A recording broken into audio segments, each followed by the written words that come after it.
Bonjour! Bonjour! No. Time for bladder check. Check. So it's a show? It's a lifestyle. It's a religion. My emotions! My emotions! I'm still French. Ouais, c'est pas faux. I'm a woman, Mary. I can be as contrary as I choose. Non, moi je crois qu'il faut que vous arrêtiez d'essayer de dire des trucs. Hello, hi, I'm Laura. I'm gonna watch the Twilight Zone Season 3, Episode 3. Today I'm gonna watch 2 episodes of the Twilight Zone, which means that for you guys on Patreon and on YouTube, you're gonna have these 2 episodes, you know, during the next week, something like that.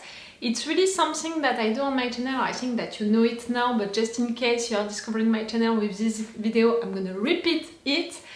It's a project that I have on my channel to react to some episodes of the Twilight Zone, not to all of them, and I'm really reacting to them not into a chronological way or anything like that.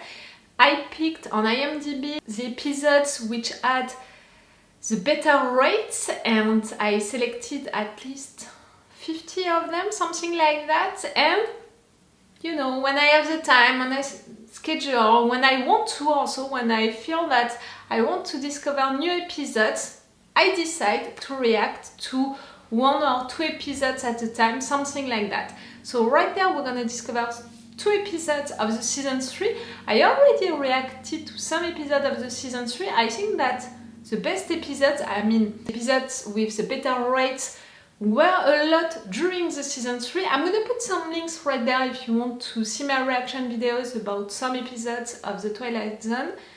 I loved them, I loved to discover them, I loved to see how much they inspired some shows and movies now, you know, in our days. I loved to see that already during this period of time they had all of these ideas, you know, about our societies, about technologies, about science fiction stuff, you know, also about aliens and stuff like that.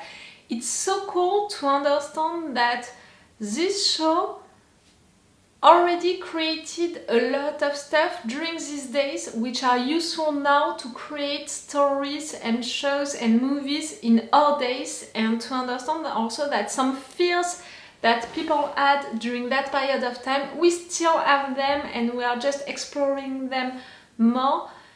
It's cool. It's just cool to see that, and each time, you know, each episode, it's one good idea and they're turning around that idea, and yes, it's just cool to discover that.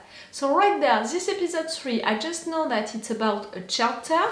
I searched for when it was out in September of 1961. I always think, you know, that it's interesting before watching an episode of the Twilight Zone to know that the episode that we're gonna watch right there together was out in 1961. So the idea, you know, and also the way of filming and all of that, 1961. I'm saying it, I'm repeating it because it's always impressive, I think, to understand that they wrote that, they thought of that during that period of time. And also the way of filming, you know, because sometimes they had good ideas for how filming, you know, a situation, and also it's cool to know it. It was written by Rod Serling, you know, the guy of the Twilight Zone, not by someone else. So it's also going with the idea that it's gonna be a good episode, because each time that he's writing one, it's a good one, at least for these episodes that I already discovered. I think that I discovered more than 10 episodes now of the Twilight Zone, you know, with you guys. It's already a lot. Stop! Let's go for this episode 3. Remember that if you want, on my Patreon, you can have these episodes of the Twilight Zone earlier, 1 week sooner. Again, I'm not reacting to episodes of the Twilight Zone, you know, into a regular way, so it's just if you want to have, for these 2 episodes, if you want to have them 1 week sooner, it's on my Patreon. On my Patreon, you have extended reaction part. I don't think that I put full reaction parts for episodes of the Twilight Zone, which means that you only have to subscribe to the level 2, you know, and then to make a research on my Patreon and to have all of the episodes of the Twilight Zone with this extended reaction part, which means, you know, longer time on screen and stuff like that. For the Twilight Zone, I'm forced to cut. I don't know why that much, you know. It's really about CBS, about how they are working with that. Don't ask me, but if you want this extended reaction part, and if you want to support me, to encourage me to continue these reaction videos about the Twilight Zone, it's on my Patreon. Let's go for this episode!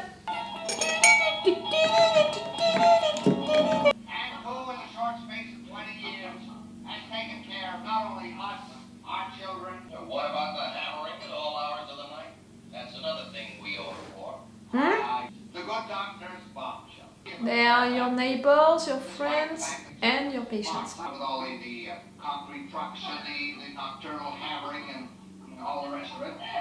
As a little personal aside, I'd like to conclude this way. That'll probably be the best part of the speech. Doc, you're a very beloved fellow. Well, the announcer said something about turn to the Conrad station on the radio. Are you sure that that's what you heard, Polly? He said turn to the Conrad station, and then everything went completely blank. Ew. Our distant early warning line and ballistics early warning line reported radar evidence of unidentified flying object. Time being, in the interest of national safety, we are declaring a state of yellow alert. Yellow alert? What does it mean? And if you have a shelter already prepared, go there at once. Use your time to move supplies of food, water, medicine, and other supplies to a central place. You know, I'm thinking 61. I think that during that period of time they were afraid of a new war beginning, with also nuclear weapons and stuff like that. What else, Pop? You got all the canned goods down, Polly? Yeah, all I tried. How about the fruit telephone? I put those into... What about the books and stuff? Oh, has your father told you to get his bag? There's time, Grace. There's plenty of time. How much more time is there? There's no telling, Grace, honey. Bill? There's no more water. It's making a difference anyhow. We've got enough water. Where is your chapter? Polly, there's a small toolkit in the garage. Will you run out and get it? Right. I'll get the rest of the water. New York is only 40 miles away. And New York's going to get it. We know that. So we'll get it too. Poison, radiation, the whole mess. We'll get it. We'll be in a shelter, Grace. Oh, you were really afraid of that during that period of time. You know, for them to make an entire episode about Then it. what? We crawl out of here like gophers, tiptoe through all that rubble up above? The rubble and the ruin and the bodies of our friends? Why is it so necessary to survive? What's the good of it? Wouldn't it just be better and To die with everyone? easier? Just We got the tools, Pop. Anything else you need from around here? Oh, he didn't do all of that, you know, prepare all of this shelter, all of these resources and all, to die in a home. That's why we have to survive. That's the reason. You are the kid. He's only 12 years old, Grace. Now. This is Conrad, your emergency broadcasting station. Polly. Find We Conrad. got the tools, Pop. Good. Put it down over there. I'll get the rest of the water. Oh, your neighbors are all gonna want to come. How's it going, Bill? It's going fine, Jerry. We're collecting water, which is what you should be doing. Well, we collected about 30 gallons. Jerry, you better get on home and get into your shelter, into your basement. And I board up the windows if I were you. You got any wood? We don't have any cellar, remember? The advantage is modern architecture. We got the only brand new house in the block. We get everything. All the wonders of modern science taken into account, except that thing that's heading for us right now. Jerry, come on. Okay, that's to criticize, you know, all of the modern stuff and the fact that you're not thinking about just surviving by having a shelter. I'm more interested by the fact that you're gonna be forced to leave him behind. Come on, what's your shelter? We gotta get into a shelter. It's the only place we can survive. I don't have any room, Jerry. Designed for 3 people. Well, we'll bring our own food. We'll bring our own water. We'll sleep standing up if necessary. Please, Bill, you gotta help me. That's a 10 by 10 room, Jerry, with an air filter designed to supply 3 people. Will you bring your own air? Oh, I'm sorry, Jerry. As God is my witness, I am sorry. But I built that for my family. Oh, if it's not a bomb, if it was just an alert. That's no concern of mine. Sorry, please. I kept telling you, Jerry. All of you get ready. Build a shelter. You didn't want to listen, Jerry. None of you wanted to listen. Oh, this episode, the survivalist, you know, they're gonna love it. Oh God, please, God, protect you, Jerry. It's on my hand. Bill, it's Mom. We've got the kids with us. Marty! No water, no electricity anymore, Please let us in. and no friends anymore. Come back and get us, please! Bill, please. Please, Bill. It's Mom. I I feel sorry for you, then, Bill. You're a gangster! You're supposed to help people! It's that also. About being selfish, about not helping people. And on the other hand, about surviving, about being logical, preparing yourself and all. But is it the example that you want to send to your kid? He slammed the door right in my face. Well, go back. I can't. Jerry, ask him again. Let's go. Please! I didn't laugh at anything. I just know it. The one that he won't let anybody in. We ought to find one basement and go to work on that. Pool all of our stuff. Food, water, everything. It just isn't fair. You know, survivalists, they're gonna be like, yes, he prepared himself, he was that clever and all, you were all stupid, you were mocking him, it's too late for all of you. It can be also like, it's a little selfish, just we wanted to be optimists, like, to live our lives. Tell them to pick out one family. We'll draw lots or something. One family? Meaning yours, Marty, huh? Why not? I've got a 3-month-old baby. Yes, he's gonna play with the baby Is your seat. baby any more precious than one of my kids? To argue about who deserves to live more than the next one. You shut your mouth, Waxy. Let go. That's the way it is when the foreigners come over here. Pushy, grabby, semi-Americans. Oh, and now some racist stuff. Cool, very cool. Anything going on the radio? No. What are you doing over here? Doc's got himself locked in that shelter. I'm going down there and getting him to open up that door. I don't care what the rest of you think. That's the only thing left to do. You're gonna destroy his shelter? A bunch of your neighbors outside who want to stay alive. So you can open that door and talk to it. Even if you would open that door, you would never accept that, you know, like, they would all try to get in. Bill Klein has some heavy pipe in his basement. I've seen it. Huh? Don't get him in that too. And who cares about saving him? Do that. Ah, you don't care about saving him? You're also selfish. This isn't their street. This isn't their shelter. This is our shelter. And on the next street, that's another country. Uh-huh. Patronize home industry. You're acting like a mob, and a mob doesn't have any brains. You're proving it by what you're doing. I say, let's get that battering ram. They're desperate. We should stop and think a minute. Nobody cares what you think. You or your kind. I think the first order of business is to get you out of here. Now, let's get that battering ram and break down that door. Desperate people are going stupid and violent. Those people. But we already know that, right? Those people are our neighbors. Our friends. Come on, Polly. We better get up some of this furniture in this box so we'll have some protection in case that door goes through. Listen to the radio, like, I'm pretty sure that it's gonna say, okay, it's done, it was just an alert. Come on, let's get it in there. You're insane.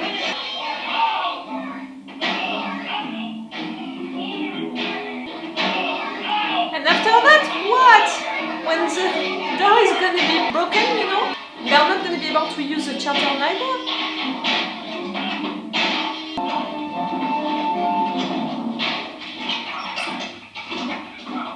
Repeat, there are no enemy missiles approaching. The objects have been identified as satellites. The state of emergency has officially been called off. We are in no danger. Yes, yes. You're all gonna leave. It's great, but you're all gonna leave knowing who you truly are inside. That's not so great. Marty? Marty? I went off my rocker. You revealed yourself. You can understand that, can't you? I didn't mean any of those things I said to you. We were all of us so scared, so confused. Oh, I don't think Marty's gonna hold it against you, Frank. You're gonna decide for Marty? I don't think Bill is gonna hold all this against us. We'll pay for the damages, Bill. We could have a block party tomorrow night or something.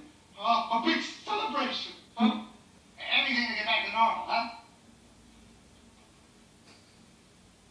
No. Nah. I don't know what normal is. Well, I told you we'd pay for the damages, Bill. It's not that which is important. I wonder if any one of us has any idea what those damages really are. Mm. Maybe one of them is finding out what we're really like when we're normal. The kind of people we are, just underneath the skin. Yep. I mean all of us.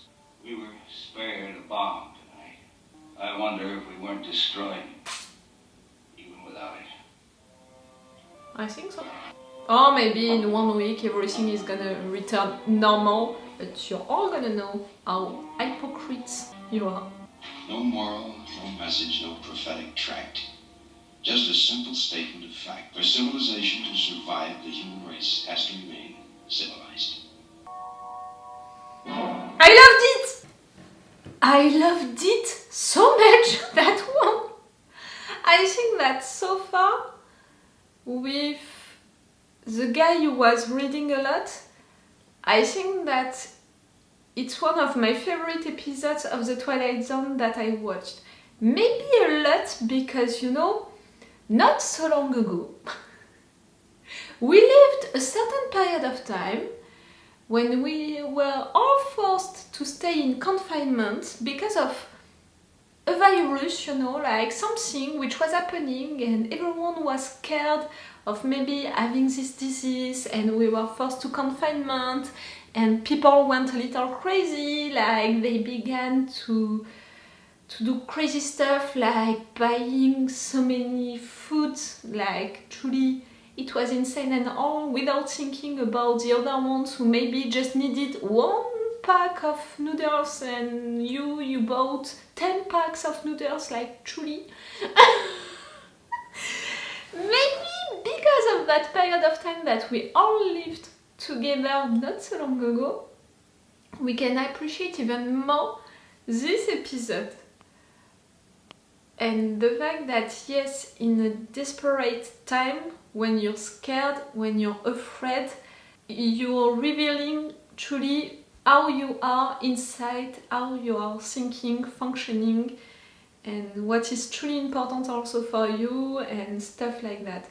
Right there, you know, with that alert, you know, at the beginning they were all mocking the fact that the doctor, he has a shelter and all of that, he prepared himself for maybe something bad happening. It was also to talk about that situation during that period of time with people being afraid of a nuclear war, all of that. So we had all of a subject, all of a discussion about a potential nuclear war, about survivalism. I don't know how to say it in English, I'm sorry if I'm pronouncing it wrong. And about people who have shelters, who are preparing, you know, a lot of food, you know, just in case. All of that side, you know, I mean, all of these people who are like that. Even in our days, we have people who are like that, who have their own shelters, who have stuff prepared in case of a war, in case of stuff like that. Okay, even more after the confinement and all of that. I can't say the name of the virus, you know, because on YouTube, it's still a little like that, you know, even years after the thing, our videos, they are still a little like that with that, so I'm being careful. So the first part of the episode was a lot about that, you know, about are you enough prepared for a war? You're mocking people who are preparing themselves, but when you're gonna be confronted, you know, to that, you're gonna turn yourself to these people because them, they are prepared. We had a lot of things about that. The second part of this episode, it was more about the fact that in a time of war, or more in a desperate time, people are so selfish, they are just thinking about themselves, about saving themselves, about surviving, and it's a natural thing, you know, it's an instinct to do everything that you can to survive. And right there, it was also the same for the doctor. You can say that, okay, he prepared himself and it was really logical reasons for him to only keep this shelter for his family and all, because he prepared everything only for 3 people. But at the same time, no, he's a doctor, so he's supposed to help people, and right there he had his friends calling him for help, and it was selfish, you know, to not help them, to not respond more, to be like that. But all of these people, all of these neighbors who wanted to enter into his shelter, they were also selfish and hypocrites, because, you know, they were saying, oh, maybe we can, you know, make a lottery or something like that, which family is gonna enter into it. My family should enter into it because I have a baby, my family because that and that, you know. when truly, if they would have done that, you know, no one would have accepted the result of this lottery, no matter what. It would have caused some issues, and right there to come at the end to open the door of this shelter like that, like no one is gonna benefit from that shelter at the end if the door is broken like that. So that was also stupid. But again, people in desperate time, they are going desperate, and because of that they are going violent, and because of that they are going selfish. That guy also revealed that he was a fucking racist. All of that. I truly appreciated this episode because of all of that, and a lot because it reminded me, you know, how it was when the confinement began.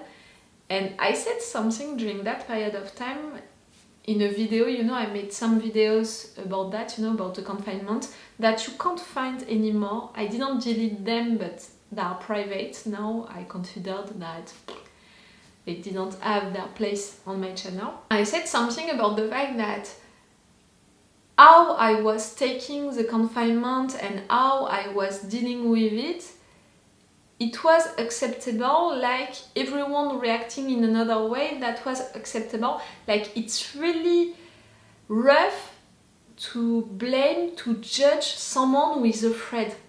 You know, someone who is afraid is gonna react in a certain way, and it's really rough to judge that person for that, because that person is just afraid. Right there, they were just afraid of dying, they just wanted to survive. So to judge them right there, these neighbors, because they went violent, because they were stupid, they didn't think about the door, because, you know, they were selfish, all of them and all, I can notice it, but can I judge it and all? I can judge the guy, you know, who was a fucking racist, and he just revealed it just right there, because in fact he was racist way before that, you know, all of that. But to judge people who are afraid and who just want to survive, you know, who have that instinct, you know, of surviving, and they are desperate and they are afraid of dying and all, it's really difficult for me to judge that. It was already the case during the confinement, and I said that, you know, I remember that I said that at the end of the confinement, the fact that it would take me time to kiss someone, you know, again, to say hello, or to be, you know, natural with people again, and that it would be different, you know, for everyone. Like some people, they would do it again just like that. For some others, it would take more time, and it's okay, it's acceptable, because just it's depending on you and on your fears and stuff like that, and you can't judge that. So right there, yes, it reminded me that, you know, that period of time, and that thing about people being afraid, they are going a little stupid and a little selfish. Like during the confinement, all of these people who were going to the supermarkets, you know, and who were buying 10, 20 packs of noodles. Like really, you need that amount? No, just they were afraid of missing, they were afraid of stuff like that. But because they were afraid of missing noodles, because of that, they were creating the thing, you know, like they were the ones who were taking these noodles from other people just because they were being selfish. But again, it was okay for me to think that it was stupid, this action, but to judge these people as stupid people, that was rough for me. You know, during that period of time, I was like, okay, it's a stupid move, but can I say that these people that are stupid? No, they are desperate and they are afraid. You know, it's like that. So yes, it made me think a lot of that, you know, of that period of time. Right there, these people, they did something stupid, and they were violent, and it was selfish, and it was desperate move. All of that, it was desperate moves and stupid moves and violent moves. It reveals, you know, a little who they are inside. But I'm not gonna blame them for that. Like, I think that you understood where where I'm standing right there. Just if you want to know, during the confinement I was buying 1 pack of noodles and maybe just in case 1 more. But that was my just in case move, you know, to buy 1 more of each things. But really, like, those who were buying so many toilet papers, like each time that I was watching someone doing that, I was like, why? Just why? Okay, that was such a good episode. And everyone was playing so well, maybe that's why also I loved it so much. Cool. I'm gonna watch 1 more episode of the Twilight Zone today. For you, it's gonna be in another day. So it's all for you for this video, and it's all for me for now. So bye for now. Bye. Wait a minute, Doc. Are you telling me you built a time machine?